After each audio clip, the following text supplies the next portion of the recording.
Welcome to Channel 18 News. I'm Jim Rogers. In our local weather tonight, expect the low to be around 42 degrees, and drizzle will begin this evening, extending into Thursday before noon.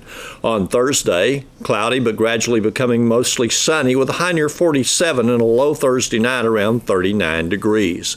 The chance of drizzle enters the forecast again Thursday night and becomes a 20% chance of rain on Friday. Friday and Saturday temperatures will be around the 60s. Then bundle up Saturday night through next week. They say there's a chance of snow on Saturday night. Now that Hopkins County Jail is once again in compliance with the Texas Jail Standards Board, members of the Texas Rangers and DPS put the jail to one of the toughest tests they've ever experienced, an Aryan terrorist hostage takeover.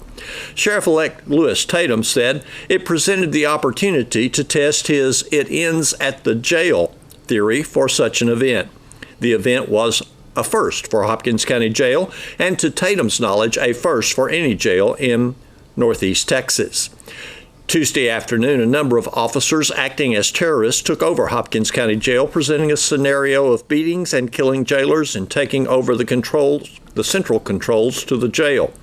Tatum told KSST News that the planning and training for such an event had been studied for about 6 weeks. But the event itself came as a surprise to the jail staff and the sheriff's office. He said that responding to the hostage takeover were additional Texas Rangers, DPS, Hopkins County Sheriff's investigators and deputies, Sulphur Springs Police, and of course members of the SWAT team. Tatum said the recent training had included hostage negotiations and steps to take during such an event. He stated that one piece of the training included allowing an avenue of escape for terrorists. However, Tatum does not see that as an option for the local jail. He pointed out that if the hostages leave the jail, the possibility of local citizens being injured or killed would be high.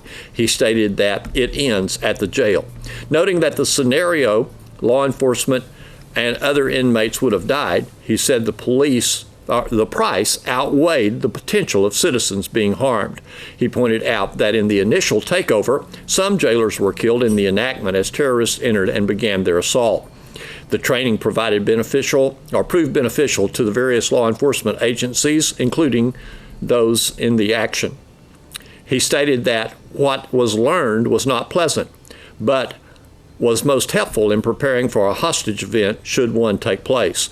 Tatum said that even in a community such as Hopkins County and Sulphur Springs, this type of event is not out of the realm of possibility. As Hopkins County deputies went to a residence in Sulphur Springs in reference to a wanted person Tuesday evening at 7:10 p.m., they found in plain view on the kitchen table a stolen Smith & Wesson bodyguard handgun, and in plain view in the bedroom a clear plastic baggie containing a crystal-like substance believed to be methamphetamine. Haley Brooke Chester, age 21, and Jasmine Quashawn DeBase, age 25, both of Sulphur Springs, were arrested. Chester was arrested for theft of a firearm and for possession of a controlled substance, penalty group 1, under 1 gram. Chester's bond is $10,000 for the possession charge, $10,000 for the theft of a firearm, and she's also being held on a Dallas County charge. DeBase is charged with unlawful possession of a firearm by a felon, theft of a firearm, and violation of state parole. His bond is set at a total of $30,000 for the firearm charges. His bond for the parole was denied. Hopkins County deputies responded Tuesday night at 10:32 p.m. to a vehicle repossession involving shots fired on County Road 2400 in the Picton area. The victim, a tow truck driver, stated that someone fired a weapon at him from the house where he was repossessing a vehicle. Deputies took note of bullet holes on the rear of the tow truck. Otto Hall, age 76, of Picton, admitted he took the shots at the tow truck. Hall is in Hopkins County Jail, charged with aggravated assault with a deadly weapon, and is being held on a $40,000 bond. Sulphur Springs Police responded to a call regarding individuals unlawfully in an empty residence on Calvert Street Tuesday morning around 10:30 a.m. Corey Martez Williams, age 21, met the officers at the door with his clothes in his hand. Williams was advised he was not allowed in the residence. A pat-down followed, resulting in the discovery of a clear plastic bag containing what was believed to be cocaine. In a videoed field test of the substance, it was found to be cocaine. Williams is charged with possession of a controlled substance, penalty group 1, under 1 gram, and is being held on a $10,000 bond.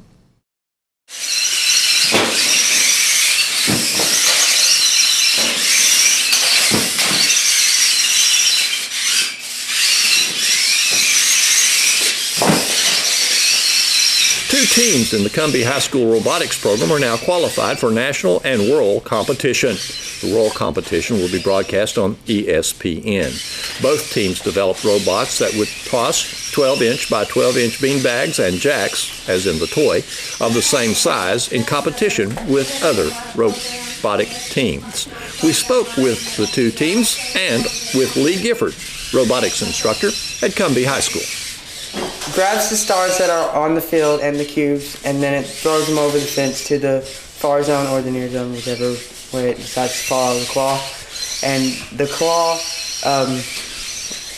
depends on how it grabs things, but Connor, tell them about the programming. I mean, it was just a paint of program in general. Like, on one part of it, the program, it basically checks the angle. It would go down, but it wouldn't go up. Fix that, it goes up, it doesn't go back down. So, and then it communicates with the controller over this. Okay, so that's by Wi-Fi? Or? It's by a proprietary Wi-Fi sort of thing, I believe. So, how is this one different from the other?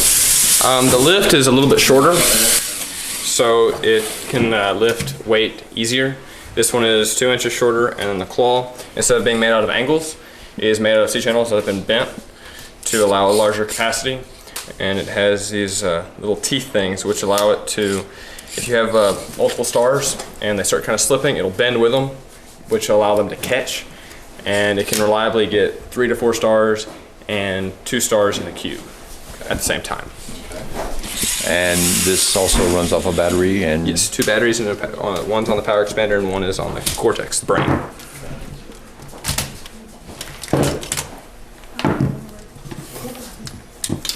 Hunter, you want to charge these? Thanks. Charger.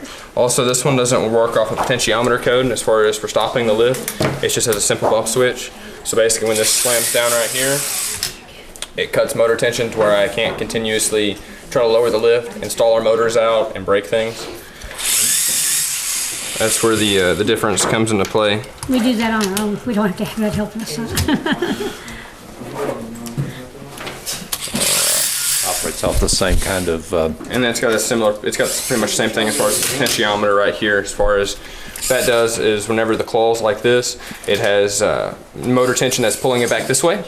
And then when it gets to about right here, it actually has a higher motor tension closing it to when you let off the button, you can continue to hold the game objects. So.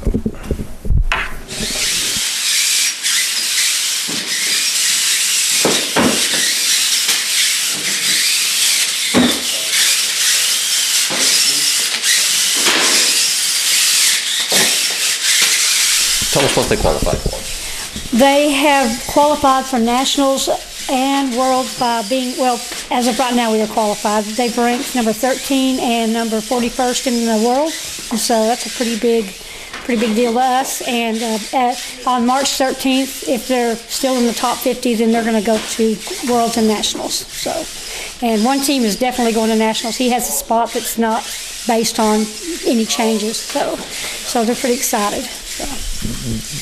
You need some sponsors for this. Yes, we do. It costs, well, we've probably spent upwards to maybe $5,000 this year doing competitions and paying for parts. And we've had some people that have given us money. Cumbie, our school district, has been great. And Hot Rods by JSK and VBAFL and the Air Force Association have all been very generous. But good afternoon, teachers. Now we need donations to help us get to the nationals and the world's events, because that's very expensive to take 10, 11 kids to do that, but it's going to be worth it. So we'd love to have a sponsor. Connor Hodges, how would someone sponsor you? They can get in touch with me, Lee Gifford at Cumbia ISD, and we can arrange. They can write a check, or they can, if they have something they can donate that would help us get there. That'd be great too. Everyone have a wonderful afternoon, and we'll see you in the morning. Here's Don Julian with sports. The Wildcats basketball team lost a wild one at Paris Tuesday night, 67-64. The teams were tied 60-60 with just 2:34 left in the fourth quarter. Victor Iwokor scored 20 points and Keaston Willis had 15 for the Wildcats. I talked with Wildcats basketball coach Clark Cipolletta. It was a great game. Our kids really battled. I was so proud of the effort and just the way they competed and a good atmosphere. And even me and Coach Steed, Paris' head coach, after the game said, I wish we could play that game 4 or 5 more times because it made us that much better. So, you can live with it playing well. It doesn't count until we get the district, and I think this game really got us ready for that. So I'm very proud of the guys. There were so many opportunities to just kind of, like you say, pack up your tent. Right. You were trailing by 8 going into the fourth quarter. They were beginning to pull away. They were playing in front of the home crowd. But, we just always battled back, and the next thing you know, you look up and here it's a tie ball game. Oh, absolutely. Our kids did a phenomenal job in battling back, and my stupidity got to me, and I picked up a tech late and really didn't say anything, but I need to control that better. And I told the guys, that's on me, and sometimes even coaches make mistakes, and I wish I could take that back, but I can. And as much as they're learning and growing, I'll learn from it as well. So our kids did everything to win the game, and like you said, just battled back, and even still had chances late, and just missed a few layups, a few execution details we need to really work out. But very proud of them. I think on the technical, it was a goaltending call that you were contesting, and a lot of people in the stands felt with you too. They did not think that was a good call. Right, it wasn't a goaltending. I'll take that to my grave for sure. But I wasn't arguing the call. I was just asking the referee, the opposite referee, if he had a better angle at it. And I guess he thought I was saying something because the ref across the gym gave me the tech who I wasn't talking to. But that happens. I don't need to leave the coach's box like that. I could have called a timeout, or I could have waited for him to come back through. So honest mistake. Yeah, that would have been my question. It looked like you were at least at mid-court, kind of got out of there, but you were trying to get somebody's attention. Right, yes. They couldn't hear me yelling because it was such a loud atmosphere, so I was trying to get their attention. But I know not to leave the box in Paris, Texas now, so I apologize about that. What was the game like for Victor? He was really challenged by Paris players. And he looked like he accepted the challenge, and he was ready to game on for him. Oh yes, he had a really good game. A couple of plays, we really force fed him the ball in the post because we felt like we had a good advantage there, and he did a wonderful job. A couple of plays looked like McDonald's All-American plays, the way he maneuvered his way to the basket, and a couple other times he got himself in some trouble, traveled.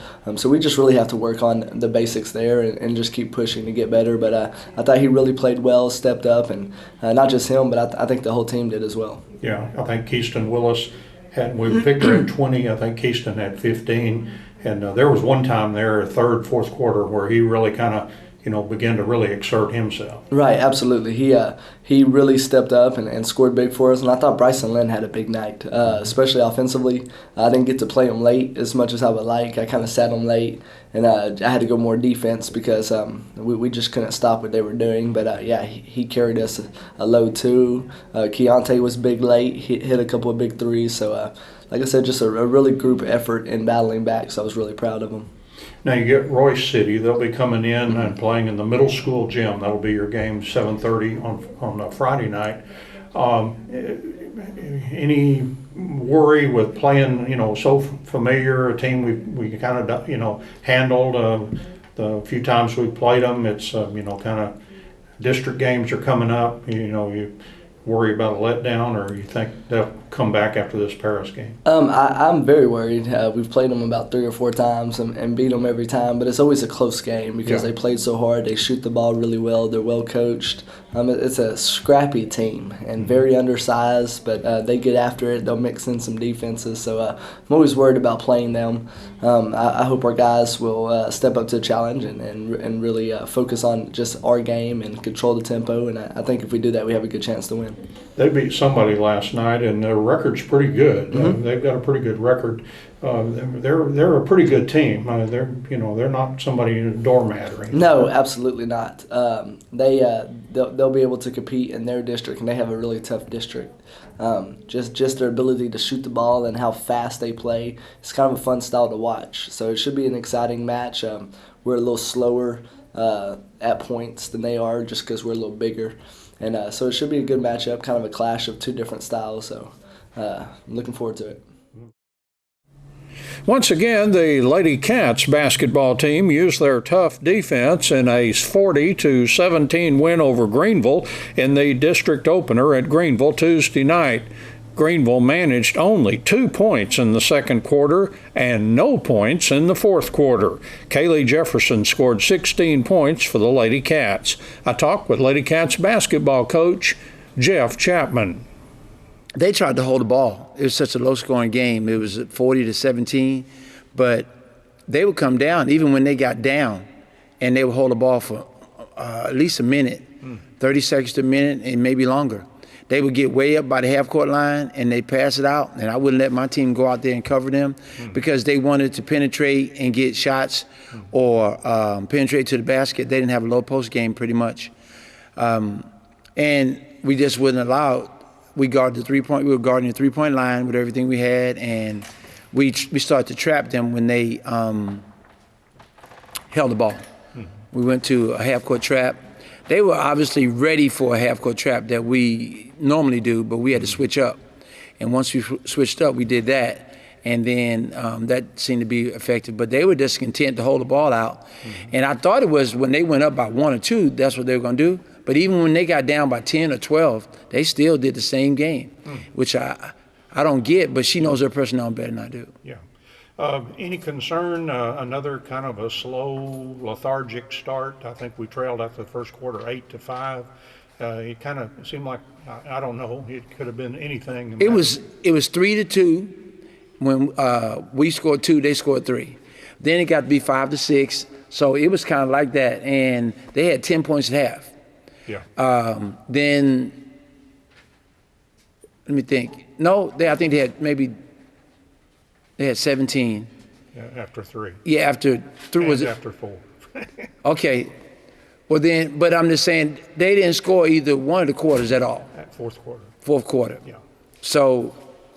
And only 2 in that second quarter. Yeah, it didn't really bother me on. I want to go ahead and extend our lead, and I'll go score 60. But in a game like that, if you hold the ball on me and then you only score 17 and we get 40, I'll take it, because I was telling Don Wallace that games like that, I learned from an older coach that taught me and helped me. If I'm going to get 40 and win by, say I win by 20, that means if I score 40, you score 20. If you get to go 40, I get it 60 then. And then if you score 50, I'm gonna get 70 and 60, 80. So it depends on the number of possessions you're gonna have according to scores. So it wasn't a slow, lethargic game, because when I discovered that they weren't gonna shoot the ball, regardless of what kind of defense we played, then we went to trap them. And I told the kids, I called timeout. I don't want a slow game, especially against them, because it's to their favor. I want a faster paced game, and we, kind of were speeding up the game by three-quarter court trap, half-court trap, do anything to double team the ball and make them make mistakes. And I saw in the video against Dennison and Rowlett, they made them turn it over, and they don't play well on pressure, and if you make them turn it over. Yeah. So she can hold, she wanted to hold the ball, but I was okay with that. Text message. Oh, okay. We get it. Okay, let me turn this down. Okay, go ahead. All right. Coach, I'd be highly surprised if we don't see a completely different Lady Cat team. Hallsville coming in, that's a huge rivalry for these girls, and I just can't imagine playing at home and everything that they're really not going to be amped up and ready to play. Well, Hallsville, they play a different game. They'll half-court trap us, and they'll man us, and they'll try to pressure us into turnovers, because that's what he believes in as well. And I can't imagine me trying to play a slow down game. I want to run a play if we don't have a fast break, and I want to push the break. And I think we got weapons to score, and I wouldn't ask the kids to hold the ball a long, long time against too many people. Now, if you're just awesome and we run across a team that's just totally dominant on us, we might be a little conservative. But for the most part, I've learned though, our fans will yell, or whoever, they'll yell, shoot it, or one of the people in the community will yell, shoot it, and so kids get help from the stands and prompting them to shoot it. Yeah. But they're trying to understand what I say though, as far as if I call a step play, then I want to run through and take the options. But if we're coming down on the break and we got more numbers than they have, then I always want them to go 3-on-2, go take it. Get a good one, and I've already shown them the shots I want. And a 2-on-1, if you're pressing us and we get at you in 2-on-1, we're going to the basket. We're not bringing it back out. Now, if the last 2 minutes of the game, if it's a close lead, then I want to go nothing but a layup. But last night, though, I wanted to practice our delay game because we need work on it. But we were up 23, and I thought that it was good enough. And after the game, the coach thanked me, but she thanked me for the wrong reason. I wasn't going delay game for her. I was going for us, just so that we understand if we need to run it, we know what to do, because it's different running at practice than in a game. So those are the things that I thought were important in the game. And I know that when we play better teams, it's going to be more of a half-court grind. I get that. And we're not going to press and trap everybody. My experience tells me I know that. But the better teams, when you get down to the better teams, that when you're in a district or going to playoffs, whatever it is, you need to be able to do a half-court, play a half-court game. You need to take the break if it's there. You need to be able to play a half-court defense as well. Because, again, I know you're not going to be able to trap everybody. I would love to, but sometimes their personnel doesn't allow that. The Lady Cats will play Hallsville at 5 p.m. Friday in Wildcats Gym. The Saltillo Lions basketball team lost a close one, 58-54, to Bland on the road on Tuesday. The Lions led by one, 13-12 after the first quarter. Then Bland used a big 19-point second quarter to take a 31-24 lead at the half. But the Lions fought back in the third quarter and trimmed the lead to just 4, 43-39 after 3 quarters. Then Bland hung on to win. The Lions got 15 points from Lyle Bench. Trevor Moore had 14 points. Adam Valenzuela had 11 points. Walker McGill had 7. Ryan Pruitt 3. Branson McGill 2. And Logan Camp 2. The Lions play next on December 27th against Mount Vernon in the Mount Vernon Classic. The Lions entered that Bland game Tuesday, having won the consolation championship in a McLeod tournament last weekend. They defeated DeKalb in the consolation final 52-46. They also defeated Maud and Bloomberg and lost to Avery, Atlanta, and Queen City. Thanks for watching Channel 18 News. Have a great evening.